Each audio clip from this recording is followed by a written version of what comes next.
That one পাড়ার ভালো কাকিমা। বুঝু, আছিস নাকি? বেশ বেশ, তুই আছিস, খুব ভালো লাগে। আরে কাকিমা, শোন, টেবিলে আমি একটু চিকেন রেখে গেলাম, খেয়ে নিবি বাবা। হ্যাঁ, আমাকে খেয়ে বলিস কেমন হয়। খাওয়াবো অবশ্যই, বসবো না। না না না না, গিয়ে তোর বোনকে আবার খাওয়াতে হবে রে। হ্যাঁ, আর শোন, মা কোথায়? মা তো স্নানে গেছে। নিয়ে আসলাম, ভালো থাকিস। আর হ্যাঁ, মন দিয়ে পড়াশোনা করবি, সামনে পরীক্ষা, একদম ফোন ঘাঁটবি না বেশি, ঠিক আছে? আসছি, টাটা। আরে কলেজ বেরোচ্ছিস? এনে ধর। হ্যাঁ, ও মা, পুজো দিয়েছিলাম তোর জন্যে। আমি তো গিয়েছিলাম মন্দিরে, বললাম আমাদের বুচুকে একটু মাথা ঠান্ডা করো, বড্ড মাথা গরম করিস।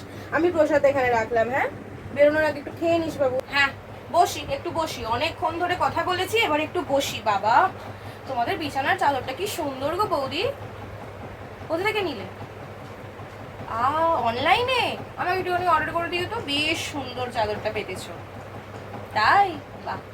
আর হ্যাঁ, বুচু কি করছে? ও, ঘুমাচ্ছে? বাহ, ভালো ভালো ভালো।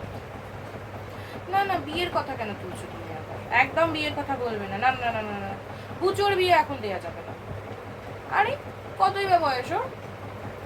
শোনো, ওসব হাতা খুন্তি নাড়ার জন্য এখন মেয়েকে দিও না। মেয়েকে স্বনির্ভর হতে দাও। ও অন্যের দ্বারা কেন বাঁচবে? ও নিজের জন্য বাঁচুক। কি হবে বিয়ে করে? সেই তো কিছুদিন পরই হাতা খুন্তি নাড়বে, একদম ওটা হওয়া যাবে না। বুঝু অনেক বড় হবে। তুমি অত খ্যাচ করো না তো ওর পিছনে, মেয়েটা যথেষ্ট ভালো। মানছি একটু মাথা গরম হয়ে যায়, তা বলে তুমি ওর বিয়ে দিয়ে দেবে? বা, এ এমন কি কথা দিদি? না না না না না, আমি তোমার থেকে এটা আশা করি না, একদম এসব করবে না। এই জন্যই আমার তোমাকে সব থেকে ভালো লাগে। সকালবেলা রেডি থাকবি, আমি আর তুই ফোনে ফুচকা খেতে যাবো। ঠিক আছে, রেডি থাকবি।